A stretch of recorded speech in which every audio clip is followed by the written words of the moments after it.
صلی علی محمد وآل محمد وعجل فرجهم اعوذ باللہ من الشیطان الرجیم بسم اللہ الرحمن الرحیم الحمد للہ رب العالمین والصلاة والسلام علی اشرف الانبیاء والمرسلین خاتم النبیین سیدنا و نبینا ابی القاسم محمد صلی اللہ علیہ وآلہ وسلم والصلاة والسلام علی اہل بیت الطیبین الطاہرین المعصومین المظلومین الذین اذهب اللہ عنہم الرجس وطہرہم تطہیرا اللہم صلی علی محمد وآل محمد وعجل فرجہم۔ ناظرین اکرام السلام علیکم ورحمۃ اللہ وبرکاتہ۔ پروگرام محفل ولایت کے ساتھ الحمدللہ ہیوسٹن اسٹوڈیو سے، ہیوسٹن ٹیکسس سے آپ کی خدمت میں حاضر ہے۔ یہ پروگرام ولایت T V U S A کے پلیٹ فارم سے آپ کی خدمت میں لائیو نشر کیا جا رہا ہے۔ الحمدللہ حمد و ثناء پروردگار سے آج کے پروگرام کا آغاز کرتے ہیں محمد وآل محمد صلی اللہ علیہ وآلہ وسلم پر پروردگار عالم اپنی رحمت بے کرا نازل فرمائے انشاءاللہ۔ درود و سلام ہو محمد و آل محمد صلی اللہ علیہ وآلہ وسلم کے ازواج مقدسہ پر کہ جو عالمین کے لیے سرچشمہ ہدایت ہیں اور خلاق عالم کی بہترین مخلوقات ہیں۔ ناظرین انشاءاللہ آج سب سے پہلے آپ کی خدمت میں ہم تہنیت پیش کرنا چاہیں گے۔ اس سے بھی پہلے امام زمانہ عجل اللہ تعالی فرجہم کی خدمت اقدس میں ہم تہنیت اور مبارکباد پیش کرنا چاہیں گے آج کے خوبصورت دن کی۔ آج کا دن منسوب ہے ولادت باسعادت امام علی رضا علیہ السلام۔ 11 ذیقعد کا آج دن ہے اور 11 ذیقعد سن 153 ہجری یعنی 153 ہجری میں امام علی رضا علیہ السلام کی ولادت باسعادت واقع ہوئی۔ اس کی تمام عالم اسلام کو ہم اپنے 8ویں امام اور 10ویں معصوم کی اس خوبصورت جو ولادت کا دن ہے اس پر ہم تمام عالم اسلام کی خدمت میں مبارکباد پیش کرتے ہیں اور انشاءاللہ دعا کرتے ہیں کہ پروردگار عالم انشاءاللہ ہمیں 14 معصومین کے زمرے میں انشاءاللہ روز قیامت محشور فرمائے اور روز قیامت انشاءاللہ ہمیں امام علی رضا علیہ السلام کی شفاعت آج کے دن ہم بالخصوص گزارش کریں گے اپنے 8ویں امام سے دست بستہ گزارش کریں گے کہ روز قیامت امام علی رضا علیہ السلام انشاءاللہ ہم سب کی شفاعت فرمائے انشاءاللہ اور ہمیں اس دنیا میں 8ویں امام کی یعنی امام علی رضا علیہ السلام اور دیگر معصومین علیہ السلام کی زیارت انشاءاللہ پروردگار عالم نصیب فرمائے اور ہم انشاءاللہ معصومین علیہ السلام کی ہدایت سے بہرہ مند ہوتے رہیں انشاءاللہ جب تک یہ زندگی ساتھ دے، جب تک ہم ہدایت سے استفادہ حاصل کرتے رہیں اور بعد از موت انشاءاللہ آپ کی شفاعت کے ہم طلبگار ہوں گے انشاءاللہ۔ اور یقیناً ہمیں یقین ہے کہ ہمارے امام ہمیں کبھی بھی کسی بھی مقام پہ تنہا بے وارث نہیں چھوڑیں گے۔ امام زمانہ کی خدمت اقدس میں سلام اور مبارکباد۔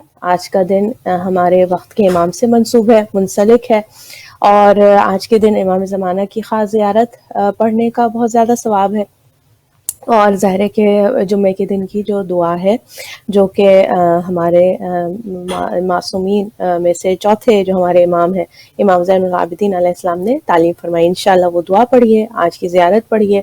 8ویں امام کی زیارت بالخصوص انشاءاللہ آج پڑھنے کا خاص ثواب ہے، ظاہر ہے کہ آج آپ کی ولادت کا دن ہے۔ انشاءاللہ 2 رکعت نماز خدمت اقدس میں پیش کیجیے انشاءاللہ اور پروردگار عالم انشاءاللہ 8ویں امام کو ہم سب کا شفیع قرار دے انشاءاللہ۔ ناظرین جمعے کے دن جیسا کہ آپ کو معلوم ہے کہ ہماری گفتگو جو ہے وہ قرآن کریم کے حوالے سے، منڈے کے دن بھی ہم گفتگو کرتے ہیں قرآن کریم کی شارٹ سوراز ہم کر رہے ہیں جیسے شاہین رضوی کے ساتھ، اور شارٹ سوراز کو ہم ایک گھنٹے کا جو ہمارے پاس ٹائم ہوتا ہے اس میں تھوڑا سا اوور ویو ایک ہم پیش کرنے کی آپ کے سامنے کوشش کرتے ہیں۔ اور آج کا جو دن ہے فرائیڈے کو ہم قرآن کریم کے حوالے سے جو مختلف موضوعات ہیں، اس وقت جو زیر بحث ہماری جو گفتگو ہے یا کہہ لیں جو موضوع ہے زیر بحث وہ وحی ہے اور خصوصاً پیغمبر کریم پر جو وحی کا نزول ہوتا رہا۔ تو آج کا میں مختصراً آپ کے سامنے آج کے پروگرام کا اگر میں ایک پیش کروں کہ انشاءاللہ ہم کیا کیا کرنے کی کوشش کریں گے۔ اچھا ایک اور چیز جو میں نے انشاءاللہ میرا ارادہ ہے، ایک حدیث ہے جو کہ کافی طویل حدیث ہے اور وہ حدیث ہمیں چھٹے امام سے ملی ہے، ابو بصیر نے اسے روایت کیا ہے چھٹے امام کی حدیث ہے، اور اس میں 400 پوائنٹس ہمیں بتائے گئے، 400 points to follow for all the believing men and women انشاءاللہ. تو اس کا میرا یہ ارادہ ہے انشاءاللہ کہ چونکہ آپ روزانہ ملاقات ہوتی ہے ایکسیپٹ فار وینسڈے، تو ان ہفتے کے 6 دنوں میں انشاءاللہ میں کوشش کروں گی کہ اس حدیث میں سے 10 5 جتنا بھی موقع ہوگا اتنے پوائنٹس آپ کے سامنے، ہم بہت زیادہ اس پہ گفتگو ڈیٹیل نہیں کریں گے لیکن پوائنٹس کے صورت میں تاکہ آپ کے ذہنوں میں انشاءاللہ وہ پوائنٹس محفوظ ہو جائیں، اور انشاءاللہ ہم سب کے ذہنوں میں محفوظ، اور انشاءاللہ ہم کوشش کریں کہ زندگی کو اس طریقے سے، تساہلی کو اور لیزینس کو پیچھے چھوڑیں اور زندگی کو انشاءاللہ اس طریقے سے گزارنے کی کوشش کریں جیسا کہ امام معصوم ارشاد فرمانے. آپ سوچ سکتے ہیں کہ 400 پوائنٹس پر مشتمل یہ حدیث ہے تو کتنی طویل حدیث ہوگی، اور کتنے سارے اس کے اندر زندگی گزارنے کے اصول جو ہیں، چھوٹی چھوٹی باتیں بیان کی گئی ہیں ڈیلی لائف کے حوالے سے، اور بہت کچھ ہے، بہت کچھ ہے ظاہر ہے. تو انشاءاللہ آج میں اس حدیث کا شروع کا یعنی میں بھی 5 اور 10 پوائنٹس جتنا ٹائم نے اجازت دی وہ آپ کے سامنے پیش کروں گی، اور روزانہ اس میں سے آپ کے سامنے کچھ پوائنٹس میں پیش کرتی جاؤں گی. آپ چاہیں تو اپنے پاس نوٹ ڈاؤن بھی کر سکتے ہیں انشاءاللہ، یا اس کے ایسی پوائنٹرز اپنے پاس آپ نوٹ کر سکتے ہیں اپنے یادداشت کے لیے انشاءاللہ، تاکہ ہم روزانہ اس کو گو اوور کر سکیں. تو وہ حدیث کا کچھ حصہ آپ کی خدمت میں ہم پیش کریں گے، اور ظاہر ہے کہ آج 8ویں امام کا دن ہے تو ہم 8ویں امام کے حوالے سے گفتگو کریں گے، اور جو وحی کے حوالے سے ہماری گفتگو چل رہی ہے آج کے دن میرا ارادہ ہے کہ اس گفتگو کو جو ہے وہ ہم اختتام پر پہنچائیں. آج جو ہے ہمارے ساتھ جو پروگرام میں شامل ہیں سسٹر بنت زہرا، انشاءاللہ ہم انہیں تھوڑی دیر میں انوائٹ کریں گے. تھوڑی سی بات میں آپ کے سامنے وحی کے حوالے سے جو میں نے عرض کیا کہ ہم اس ٹاپک کو ریپ اپ کریں گے، میں ایک سمری ٹائپ آپ کے سامنے پیش کروں گی، اور جو آخری ہمارا کچھ حصہ رہ گیا تھا انشاءاللہ اس کو ہم بات کریں گے انشاءاللہ. تو گفتگو کا آغاز کرتے ہیں انشاءاللہ. ہم نے بیک گراؤنڈ میں بتاتی چلوں، ہم نے جو بات کی ہے پچھلے میرے خیال سے 3 یا 4 فرائیڈیز سے ہم اس پر بات کریں، اور کافی ہم تفصیلی اس پہ گفتگو، میں نے واقعوں کا بھی آپ کے سامنے حوالہ دیا، واقعات تاریخی پیش کیے، آیتوں کا حوالہ دیا، احادیث پیش کی، اور وحی کا جو لغوی معنی ہم نے سمجھنے کی کوشش کی کہ ایک سرعت کے ساتھ ایک مخفی جو اشارہ ہوتا ہے، یعنی اس کے اندر 2 سے 3 چیزیں اس کے کانسٹیٹوئنٹس ہیں، ایک تو تیزی کے ساتھ اشارہ ہے، اور ایک ایسا ہے جو مخفی یا رازداری کے ساتھ اشارہ کیا جائے. تو پہلی بات تو ہے کہ what is the meaning of وحی، کیونکہ ہم دیکھتے ہیں کہ قرآن کریم میں مختلف انداز سے لفظ وحی آیا ہے. اچھا، جس طریقے سے قرآن کریم میں وحی کا لفظ استعمال ہوا ہے اس حوالے سے ہم نے آپ کے سامنے مولا کائنات کی امیر المومنین علی بن ابی طالب علیہ السلام کی حدیث میں نے آپ کے سامنے پیش کی، جس میں امام نے 7 ڈفرینٹ میننگز قرآن کریم میں جس طریقے سے وحی کا لفظ استعمال ہوا ہے 7 مختلف میننگز جو ہیں وہ مولا نے اس کو بیان کیا. وہ میں نے 7 پوائنٹس آپ کے سامنے بیان کیے تھے. میننگ آف وحی، کیونکہ ایک طرف ہم وہی دیکھتے ہیں کہ نبیوں پر وحی آ رہی ہے، اور ایک طرف ہم وہی دیکھتے ہیں کہ وحی کا لفظ ایک شہد کی مکھی کے لیے بھی استعمال ہو رہا ہے، وحی کا لفظ جو ہے وہ مادر موسیٰ کے لیے بھی استعمال ہو رہا ہے، وحی کا لفظ جو ہے شیاطین کے لیے بھی استعمال ہو رہا ہے، وحی جو ہے وہ حواریوں کو بھی کی جا رہی ہے. تو ہم نے یہ سمجھنے کی کوشش کی تھی کہ وحی کے میننگز کیا کیا ہو سکتے ہیں. اس کا لغوی معنی سے ہم نے ان 7 میننگز اکارڈنگ ٹو قرآن کریم ہم نے بات کرنے کی کوشش کی. اس کے بعد ہم نے تھوڑا سا اس کو بیان کیا کہ بیسکلی اگر اس کو ڈیوائڈ کیا جائے تو ایک وحی تکوینی ہے، ایک وحی تشریعی ہے، اور جو انبیاء سے متعلق ہے، اور جو ہدایت انسانی کے حوالے سے یا انسانیت کی ہدایت کے لیے جو مخصوص وحی ہے وہ وحی تشریعی ہے. اس پر ہم بات کر چکے ہیں تو لہٰذا میں اس کو اگین ریپیٹ نہیں کروں گی. وحی تکوینی اور وحی تشریعی. اچھا، وحی تشریعی کے حوالے سے میں نے آپ کے سامنے پھر سورہ شورا کا میں نے آپ کے سامنے حوالہ پیش کیا تھا. سورہ شورا کی آخری آیتوں میں وحی کے حوالے سے 3 ٹائپس آف وحی تشریعی، یعنی وہ وحی جو کہ انبیاء علیہ السلام پر نازل ہوئی، اس وحی کو 3 مختلف کس انداز سے وہ نازل ہوئی ہے، how Allah makes that connection with the prophets. وہ ہم نے سورہ شورا کی آیت کو ہم نے زیر بحث لائے تھے. سورہ شورا کی آیت نمبر 51 تھی جس پہ ہم نے بات کی تھی، اور 3 انداز بتائے گئے تھے کہ ایک اللہ سبحانہ تعالیٰ دل پر القاء کر دیتا ہے، ایک بیہائنڈ دا کرٹنز یا من وراء الحجاب، حجاب کے پیچھے سے اللہ سبحانہ وتعالیٰ کا اپنے پیغمبروں سے گفتگو کرنا، جس میں مثال ہم نے دی تھی کہ حضرت موسیٰ علیہ السلام جس طریقے سے ایک نور کا پردہ جو کہ ایک شجر سے نور ساطع ہوتا تھا، وہ آگ کا پردہ، اور پھر وہ کلام ہوتا تھا اللہ سبحانہ وتعالیٰ سے، تو ایک وہ طریقہ تھا، اور ایک یہ کہ باقاعدہ سے اللہ سبحانہ وتعالیٰ کے فرشتے جو رسولوں پر، پیغمبروں پر نازل ہوتے رہے، باقاعدہ میسنجرز کی صورت میں وہی اللہ سبحانہ تعالیٰ نے اپنے نبیوں تک بھیجی۔ آج جو ہم اس کو بالکل سمیٹ کے ہم پورے موضوع کو لے کے آئے، پھر ہم نے لاسٹ پروگرام میں بات کی تھی پہلی وحی جو رسول کریم صلی اللہ علیہ وآلہ وسلم پر نازل ہوئی۔ آج جو میں بالکل اس کو میں ریپ اپ آخری فائنل جو بات ہم کریں گے کہ رسول کریم صلی اللہ علیہ وآلہ وسلم پر جو یہ تفسیر نمونہ میں جس انداز سے بیان کیا گیا ہے کہ 4 انداز تھے جو کہ رسول کریم صلی اللہ علیہ وآلہ وسلم پر وحی کا نزول ہوتا رہا، اور وہ 4 طریقے کیا تھے؟ ایک تو یہ تھا جو ہم نے وہی آیت سے ہمیں سمجھ میں آ رہا ہے، ایک طریقہ کہ دل پر اللہ سبحانہ تعالیٰ القاء کر دیا کرتا تھا۔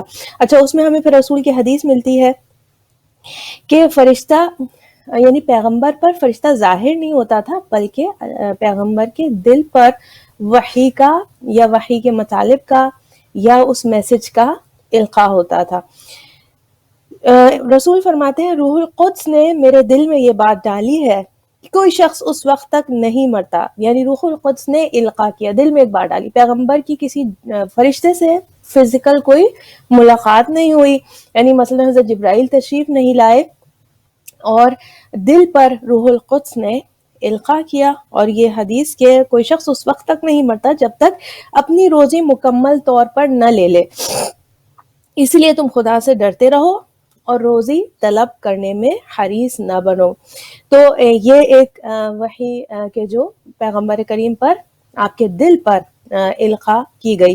دوسرا جو طریقہ تھا جو ہم نے بات کی تھی کہ فرشتہ انسانی صورت میں، یعنی حضرت جبرائیل علیہ السلام فرشتہ جو کہ فرشتے تھے، اور آپ نازل ہوتے تھے، تشریف لاتے تھے جناب دحیہ کلبی کی صورت میں، یعنی ایک انسان کی شکل میں فرشتہ جو ہے رسول کریم پر نازل ہوا کرتا تھا۔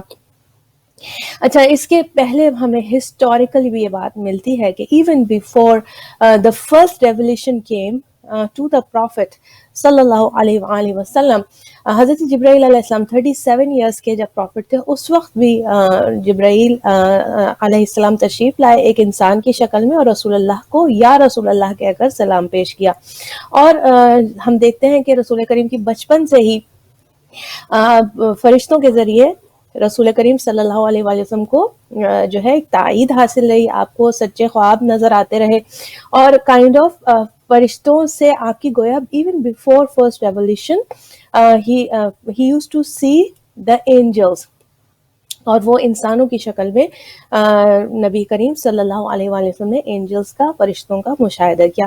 تو ایک بات پیغمبر کی دل پر القاء ہو جاتا، دوسرا انسانوں کی شکل میں فرشتے تشریف لاتے، جو ہمیں حدیث بھی ملتی ہے۔ وہ حدیث کون سی ملتی ہے کہ رسول کریم صلی اللہ علیہ وآلہ وسلم جب جبرائیل نبی کریم صلی اللہ علیہ وآلہ وسلم کی خدمت میں آتے تو آپ کے سامنے غلاموں کی طرح بیٹھ جاتے اور بغیر اجازت کے کبھی بھی اندر نہ آتے تھے۔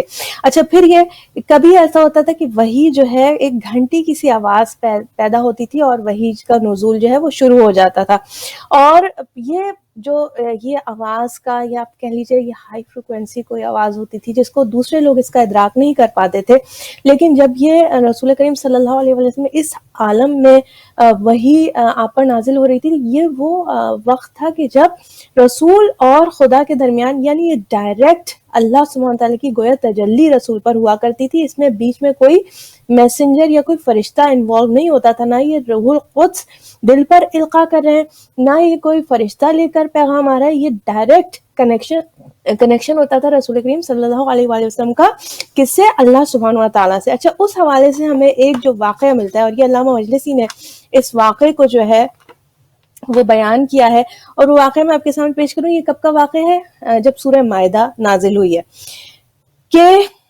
جس وقت حضرت پر سورہ مائدہ نازل ہوئی تو اس وقت آپ اپنی سواری پر ایک جانور پر سوار تھے، اور آپ اس کے سبب اس قدر گراں ہو گئے کہ وہ خچر جو تھا جس پر آپ سوار تھے وہ چلنے سے رک گیا، اور اس کی پشت جو ہے خم ہو گئی. یعنی ایک پریشر اور ایک ویٹ ہوتا تھا، یعنی ایک فزیکل ویٹ ہوتا تھا جو کہ رسول کریم صلی اللہ علیہ وسلم اس ویٹ کو، اس پریشر کو محسوس کرتے تھے.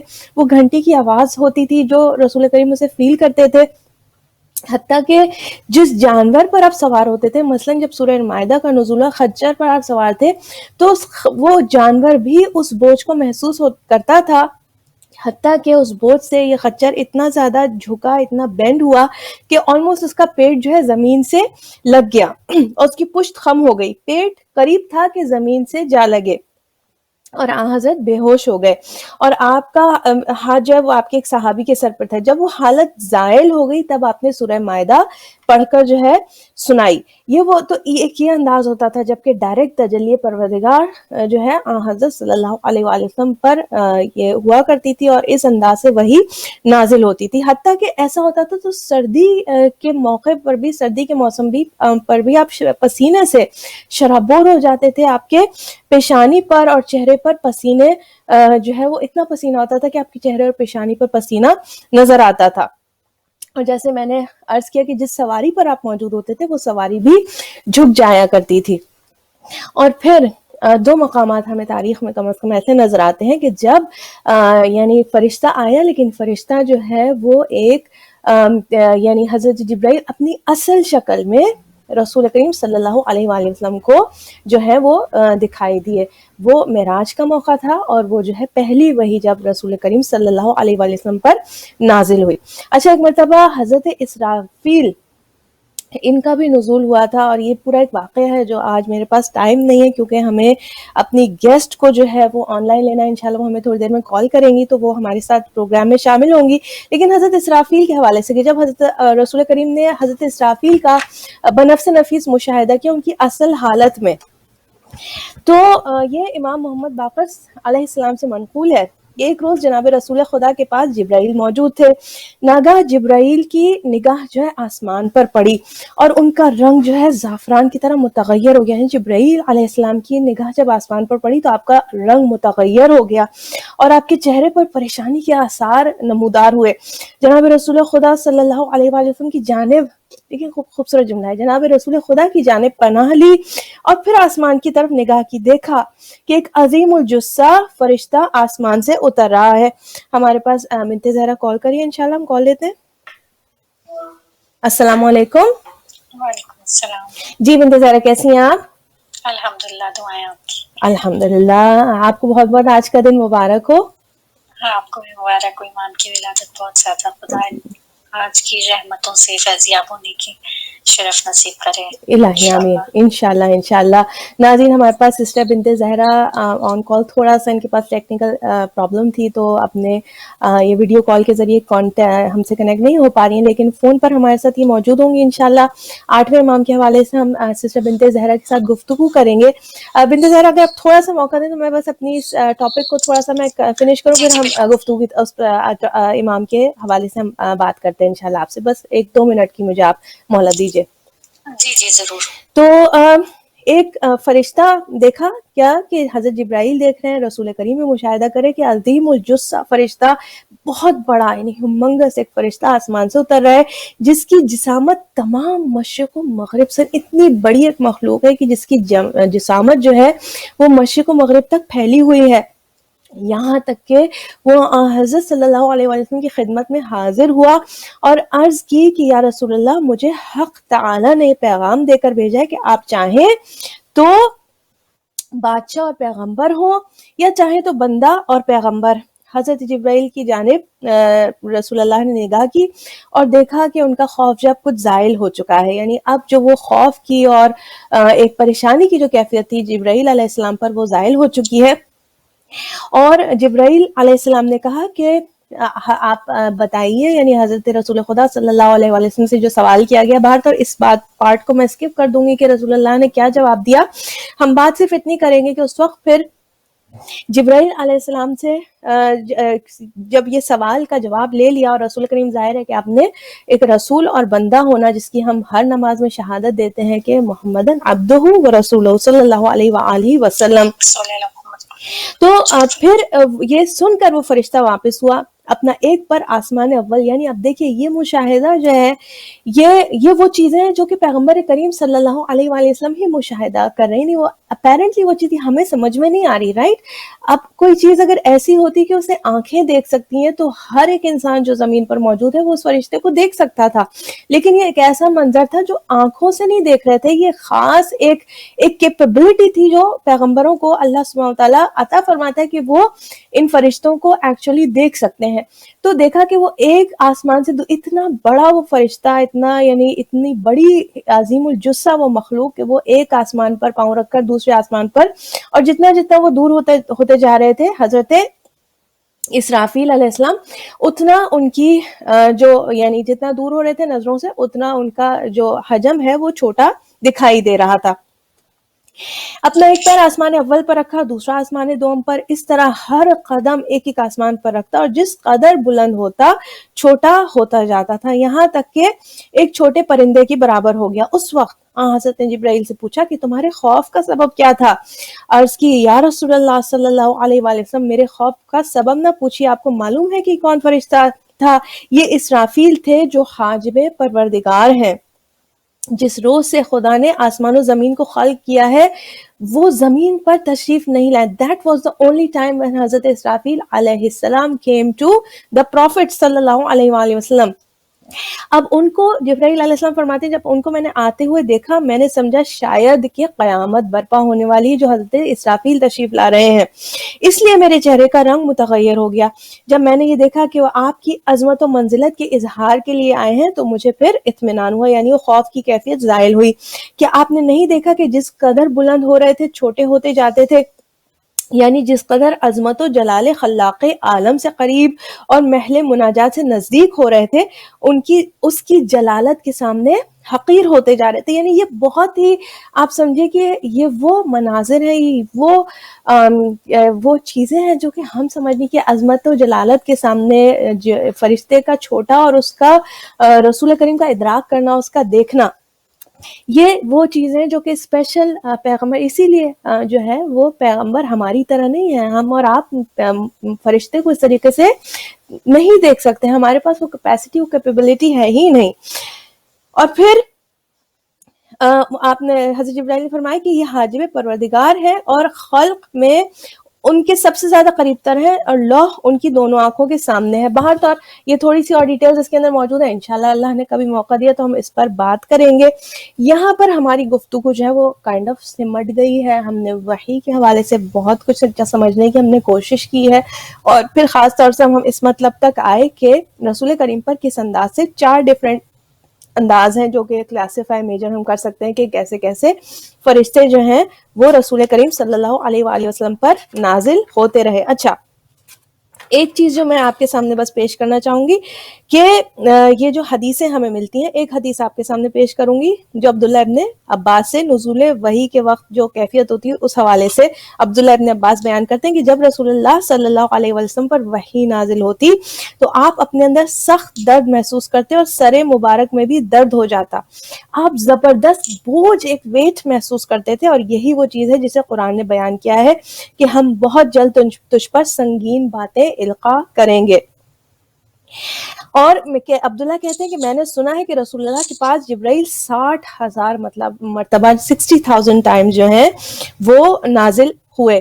ایک اور ہمیں حدیث ملتی ہے چھٹے امام سے کہ پوچھا گیا کہ وہ غشی کیا تھی جو وحی کے موقع پر رسول اللہ صلی اللہ علیہ وآلہ وسلم پر طاری ہو جایا کرتی تھی، تو امام نے فرمایا یہ اس وقت ہوتا تھا، نہیں ایسے اوقات ہوتے تھے وحی کے نزول کے کہ جب آپ کے اور خدا کے درمیان کسی اور کا واسطہ نہیں ہوتا تھا اور آپ پر براہ راست خدا کی تجلی جو ہے وہ ہوا کرتی تھی. پروردگار عالم انشاءاللہ ہمیں معرفت رسول صلی اللہ علیہ وسلم انشاءاللہ حاصل کرنے کی توفیق عطا فرمائے. انشاءاللہ سنت پیغمبر کو اپنی زندگی میں شامل کرنے کی توفیق عطا فرمائے.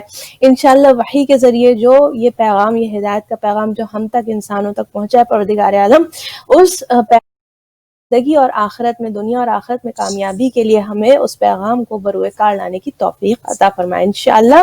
میں اپنی آج کے مہمان بنت زہرا کی جانب آؤں گی۔ بنت زہرا جی جناب، آج ہم 8ویں امام کے حوالے سے انشاءاللہ ہمیں بات کرنی ہے، تو آپ تھوڑا سا، میں چاہوں گی کہ تھوڑی آپ ابتدائی ایک آپ انشاءاللہ ناظرین کے سامنے پیش کیجیے 8ویں امام کے حوالے سے۔ السلام علیکم۔ جی جی، وعلیکم السلام ورحمۃ اللہ وبرکاتہ۔ جی جی انشاءاللہ آج 11 ذکات عشرۂ کرامت کی اختتام جو ہمارے یہاں عشرۂ کرامت میں منایا جا رہا ہوتا ہے، پہلی یکم ذکات سے 11 ذکات تک، تو بے شک یہ انشاءاللہ کہ ہم سب نے اس عشرے سے، ان دنوں سے یقیناً اس کی فیوز و برکات سے بہت زیادہ ثواب اور فوائد حاصل کیے ہوں گے۔ تو 11 ذکات امام علی رضا علیہ السلام کی سے منسوب ہے، ان کا یوم ولادت ہے۔ امام علی رضا علیہ السلام جو کہ ہمارے 8ویں امام ہیں، اور ضامن و سامن آپ کا ایک لقب، جی جی، اور بے رضا شک بھی آپ کا لقب ہے، بے اور شک ماشاءاللہ کہ امام رضا علیہ السلام وہ اہل بیت کی واحد ہستی ہیں جو عرب سے الگ ہٹ کے جو ہے آپ کا روزہ ہے، باقی تمام جو معصومین ہیں وہ سب عرب میں ہی موجود ہیں۔ اور پھر امام رضا علیہ السلام کے حالات، اگر ہم حالات زندگی دیکھیں تو ایک اگر شیعت کی طرف ہم دیکھیں تو بہت زیادہ امام رضا علیہ السلام کی حیات طیبہ سے، ان کی سیرت مبارکہ سے شیعوں نے بہت زیادہ فیض و برکات حاصل کی۔ بے شک بے شک بے شک جس طرح اگر ہم بات کرتے ہیں فقہ جعفریہ کی، تو فقہ جعفریہ امام جعفر صادق علیہ السلام کے دور میں امام کو بہت موقع ملا کہ امام علم میں دین کی ترویج کر سکیں، اور پھر وہ ایک فقہ جو ان کے ساتھ وجود میں ہے تو رسول اللہ کے زمانے سے تھی، یعنی جو ایک مشہور وہ ہوا وہ فقہ جعفریہ امام جعفر صادق علیہ السلام کے نام سے مشہور ہوئی۔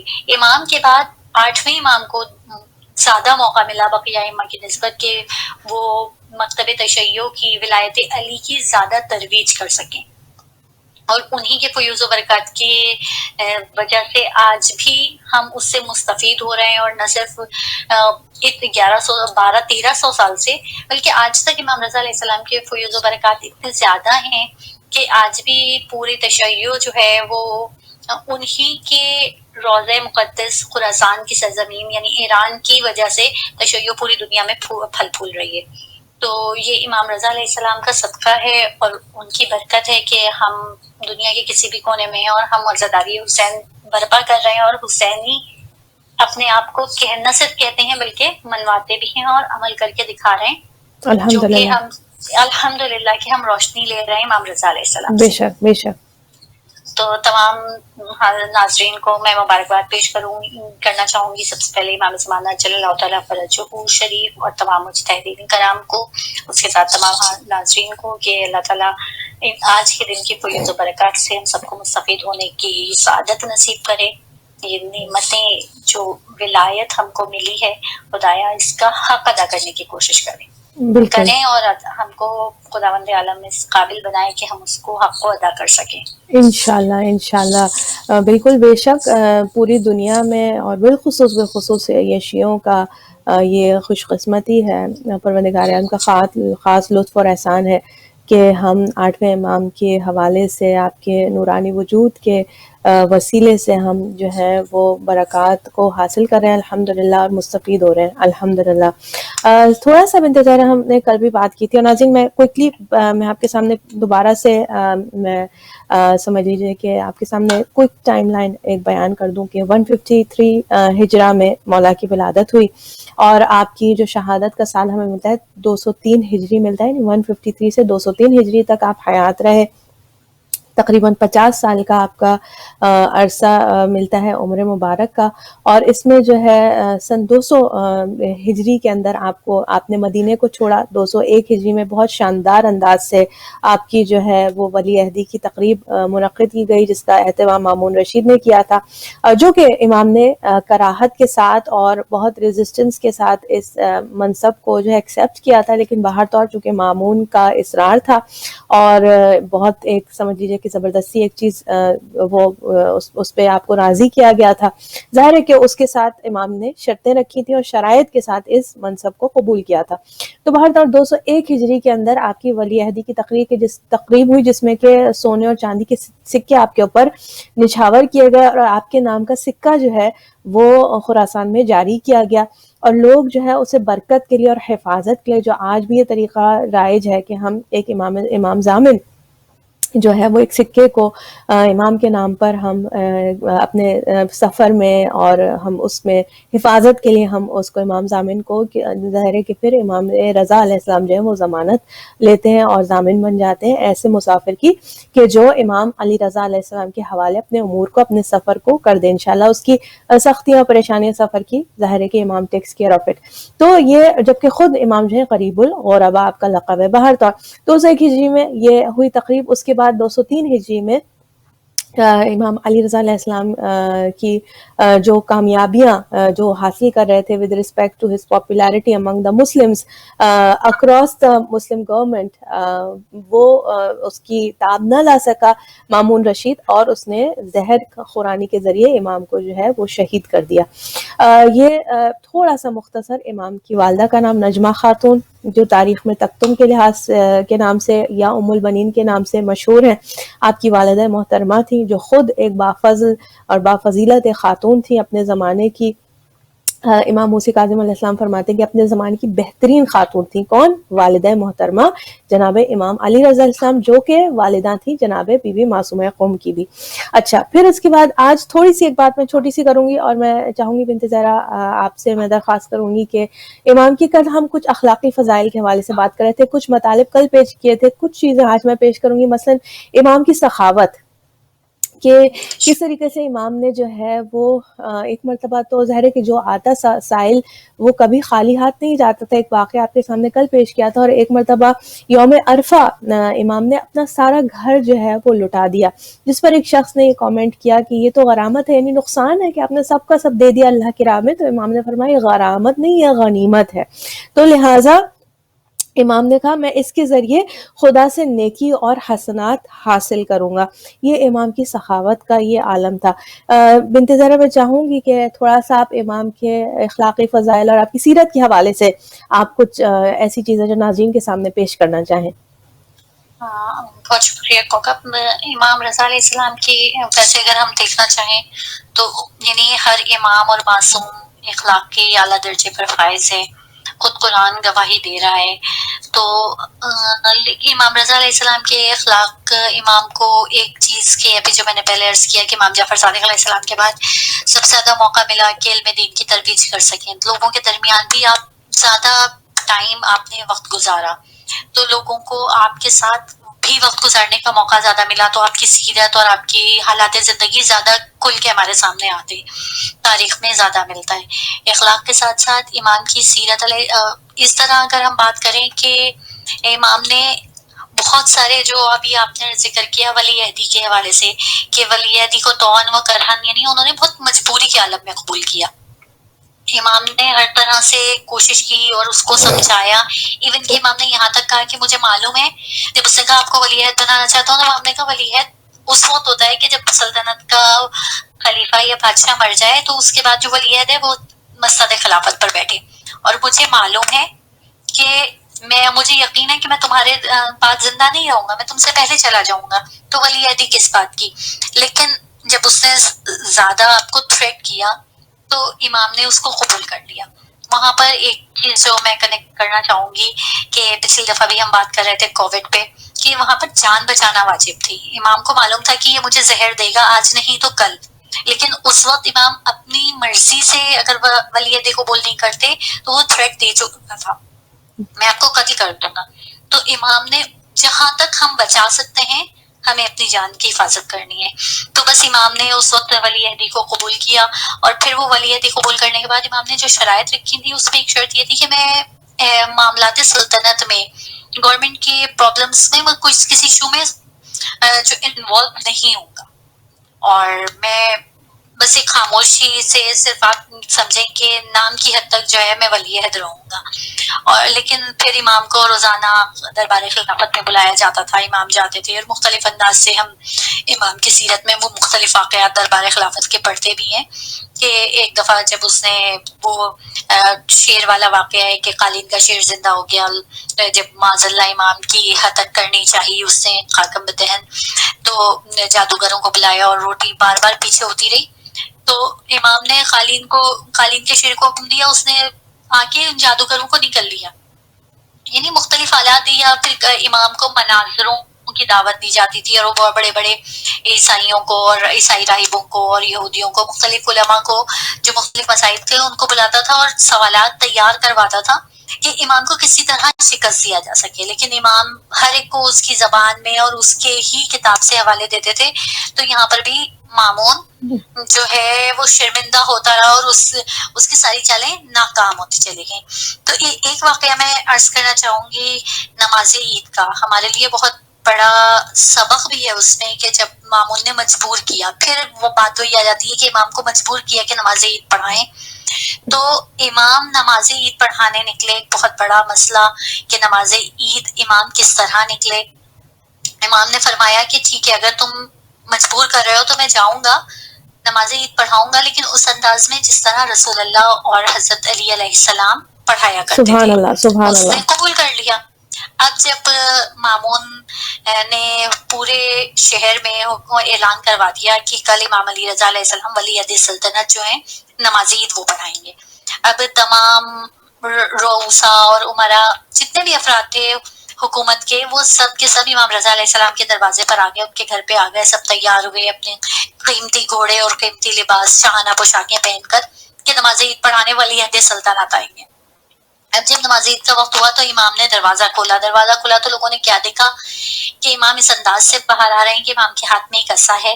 امام سفید لباس زیب تن کیے میں، سفید امامہ سر پہ ہے، اور امام پابا رہنا ہے، بیئرڈ فیٹ ہے. اور امام جب آگے دروازہ کھولا اور امام نے ایک مرتبہ آسمان کی جانب سے نگاہ کی اور آواز بلند کی، نعرہ تکبیر بلند کیا اور اللہ اکبر کی صدا بلند کی، اور امام کی آنکھوں سے اشک جا رہی ہے. نماز عید پڑھتے امام جا رہے ہیں، جس پہ جو اللہ تعالیٰ کی طرف سے خوشیاں منانے کا حکم ہے. خوشی، عید کا مطلب خوشی ہے، لیکن امام اس انداز سے جا رہے ہیں کہ پروردگار عالم کی بارگاہ میں جا رہے ہیں. عید کا میسج یہ ہے کہ 30 دن روزے رکھیں. تو اب دل اتنا خاشع ہو جانا چاہیے کہ جب یہ تصور ہو کہ تم خدا کے سامنے جاؤ گے تو تم کس انداز سے خدا کے سامنے جا رہے ہو.